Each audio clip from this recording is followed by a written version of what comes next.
Gabriel Ferrater disait, parce que c'était un grand lecteur de Shakespeare, Shakespeare m'a appris qu'en poésie, on peut tout dire. Et moi, j'avais des choses à dire. Quelles étaient ces choses que je voulais dire? C'est que tout simplement, j'avais eu tout de même une enfance assez difficile, une adolescence difficile, une jeunesse difficile, mais comment le dire? Je me sentais très faible, et donc j'avais besoin d'un soutien. Et ce soutien, c'était la forme fixe, le sonnet. Donc j'ai, comme Gabriel Ferrater avait employé l'octosyllabe pour raconter la guerre civile, et comment il a essayé de survivre à travers cette tragédie. Moi, je suis né pendant la guerre. Et donc j'ai essayé de raconter dans mon autobiographie, hélas, toutes mes autobiographies qui étaient disponibles sont déjà parties.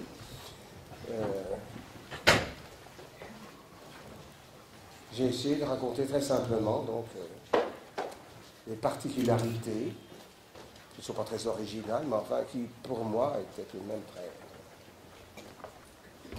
difficiles. Je suis né à Gembloux en 1940. Mon père était dentiste et je l'ai déjà dit, ma mère 9 enfants et je le dis aussi. Pourquoi faut-il que je revienne à cette enfance? J'étais un gosse à grosse bouche et grands yeux vides qui se jetaient partout pour comprendre le monde. Et plus ils se jetaient, plus ils étaient avides, et moins ils comprenaient tout ce monde qui gronde. L'enfant ne comprend pas pourquoi il doit souffrir. Il pleure à gorge déployée pour crier son malheur. Mais la moindre bêtise aussi le fait sourire, sans qu'il comprenne pourquoi seul bonheur lui pleure. Je fus un gosse riant lamentablement, dans un pays occupé par les Allemands.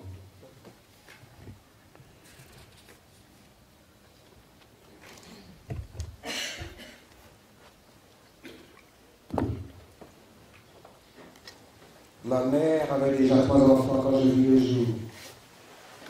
Elle en eut 5 autres encore, dont 2 pendant la guerre. Mais elle pédalait sur son vélo à faire le clair à travers la campagne à manger pour nous nourrir, pour que nous n'eussions pas trop à souffrir, et cette nourricière nous présenta son sein que nous sucions avec amour. Ainsi, malgré la guerre et grâce au travail de mon père, nous fûmes bien nourris, malgré la dureté des jours. Ma mère fendait tous les cœurs. Elle était si mignonne, et son ventre toujours gonflé la faisait adorer. C'est qu'une mère enceinte est un spectacle vénéré par tous les peuples de la terre. On la trouve bien bonne de donner les enfants, et même écrasée de travail, tout docteur court avec joie pour une femme en travail. Mon père travaillait beaucoup car il ne faisait pas seulement la dentisterie. Courant tout le pays, exercer à moto la médecine, il rentrait tard le soir, et même on l'appelait souvent en pleine nuit pour aller guérir l'homme et ses nombreuses maladies. Il mettait un manteau de cuir et glissait un journal sur sa poitrine afin de couper la glace hivernale, et partait le phare occulté. C'est qu'on était puni si l'on faisait de la lumière. Oui, pendant la guerre, il fallait boucher ses fenêtres pour que l'ennemi ne puisse pas repérer par leur lumière les villes. Ainsi, à travers l'épaisse ténèbres allait mon père, vers le lit des malades. Mais avec plus de joie quand il aidait une mère à mettre au monde son enfant. Étant enfant et marchant au bord de la mer, j'étais effrayé de voir accourir ces vagues, plus hautes que mon enfance et si carnassières qu'elles semblaient vouloir me prendre à leur mâchoire. Sur le sable, on les voyait venir mourir. Il m'étonnait qu'elles ne montent pas plus près pour m'attraper d'un coup de langue, me saisir, m'entraîner dans leur ventre, où je disparaîtrais. Et aujourd'hui que j'ai grandi, que je marche, d'un air fier au bord de la mer et que ma marche a fait le tour du monde, je voudrais encore avoir l'étonnement que j'avais en ce temps, redevenir semblable à l'enfant qui prétend que c'est tondre d'un cour que pour manger son corps.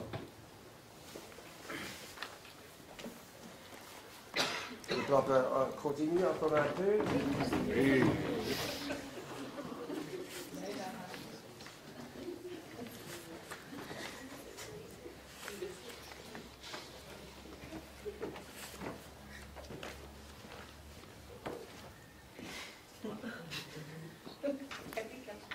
J'ai vu enfant défiler tout ce que l'on peut rêver comme exemplaire de l'humaine espèce avec mon père. Je suis entré enfant sous des toits tout pourris de lèpre et dans les châteaux scintillants de l'an 2 du monde cultivé.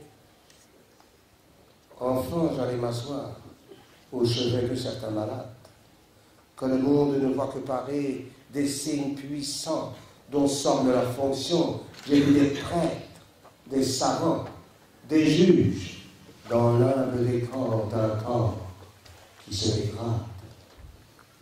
Oui, l'innocence de l'enfant me fait entrer partout.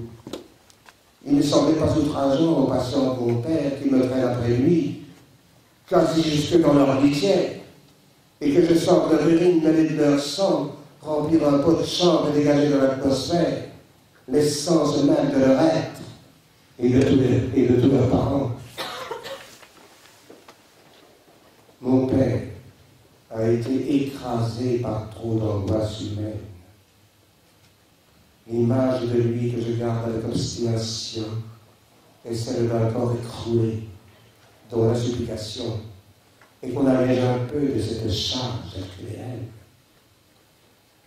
Mon père a porté sur son dos jusqu'à son dernier souffle la charge épouvantable qui annonce peur de la mort. L'homme qui sent en lui la vie le fuir et voit le gouffre souffre dans son âme, bien plus qu'il souffre dans son corps. Cette blessure inguérissable et si dure à porter que mon père à la fin, en lui-même était écrasé, il ne put échapper à cette angoisse insupportable. Lui-même en fut victime, alors qu'il avait tant aidé ses patients à tenter de la supporter les jeter, comme eux en même peur. Il fut broyé d'un poids semblable.